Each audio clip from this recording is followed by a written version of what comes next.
मैं ना कोई मॉडल हूँ और ना ही कोई संत। मैं सिर्फ एक एंकर और एक्ट्रेस थी। संतों ने महिला होने के बावजूद मेरा अपमान किया। आनंद स्वरूप को पाप लगेगा। ये कहकर हर्षा रिछारिया फूट फूट कर रोने लगी। प्रयागराज के महाकुंभ नगर में पेशवाई के रथ पर बैठने के बाद चर्चा में आई हर्षा रिछारिया ने खुद को 10 बाय 10 के टेंट में कैद कर लिया है। 24 घंटे से वह इसी टेंट में है। दैनिक भास्कर से खास बातचीत में हर्षा कहती हैं कि अब मुझे डर लग रहा है।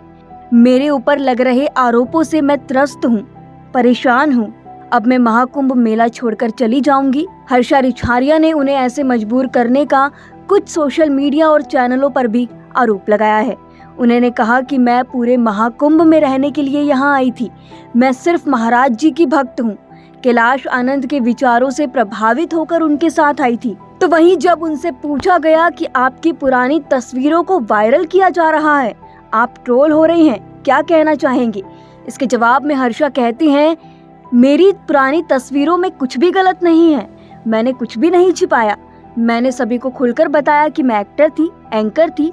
अब उससे बाहर निकलकर धर्म से जुड़ गई हूँ। मैंने खुद ही सबको बताया है। मेरा खुद का कंटेंट वायरल करना गलत बात है। जिस प्रोफेशन में मैं थी वहाँ छोटे कपड़े पहनना, जींस टॉप पहनना चलता है। भारत में बड़े बड़े शहरों में लड़कियां हर तरह के कपड़े पहन रही है, लेकिन मुझे मेरी मर्यादा का हमेशा ध्यान रहा है। मैंने कभी नॉनवेज खाते हुए फोटो वीडियो सामने नहीं लिया। सिर्फ कपड़ों को लेकर मेरा चरित्र जस्टिफाई किया जा रहा है। ऐसे में ये गलत बात है। समस्त नारी जाति का अपमान किया जा रहा है। अगर कपड़ों की बात कर रहे हैं तो महाकुंभ में नागा साधु भी हैं।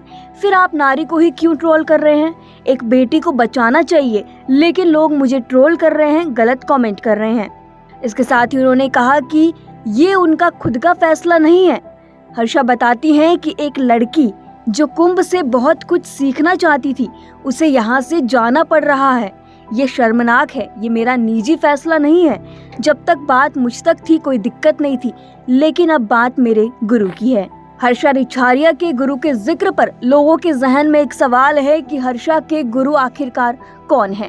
बता दें कि एक वायरल वीडियो में हर्षा ने कहा था कि वो आचार्य महामंडलेश्वर की शिष्या हैं। वो महाकुंभ के पहले अमृत स्नान में महामंडलेश्वर के शाही रथ पर भी बैठी थी। इस बात को लेकर विवाद हो गया। काली सेना के प्रमुख स्वामी आनंद स्वरूप ने इस पर आपत्ति जताई है। उन्होंने कहा कि कुंभ का आयोजन ज्ञान और अध्यात्म के प्रसार के लिए किया जाता है। इसका उपयोग मॉडलों के प्रचार के लिए नहीं किया जाना चाहिए। वहीं रिछारिया ने इस बात पर भी आपत्ति जताई कि उन्हें मॉडल कहा जा रहा है। उन्होंने कहा कि मैं एक्टर और एंकर रह चुकी हूं, लेकिन मुझे मॉडल बताया जा रहा है, जो कि गलत है।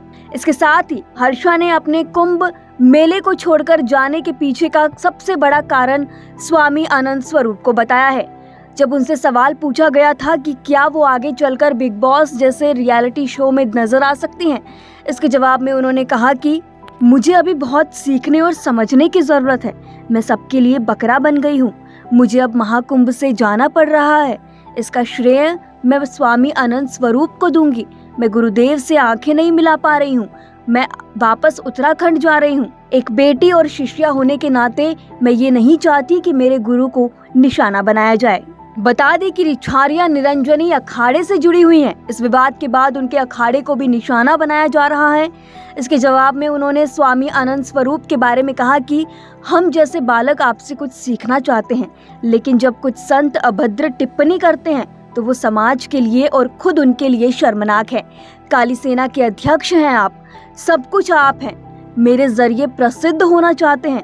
वो खुद को संत बताते हैं, लेकिन खुद शादीशुदा हैं। पहले खुद को देखें। आनंद स्वरूप का एक ही काम है, वो खाली बैठे हैं। उनका काम है कि आगे बढ़ रहे लोगों को पीछे करे।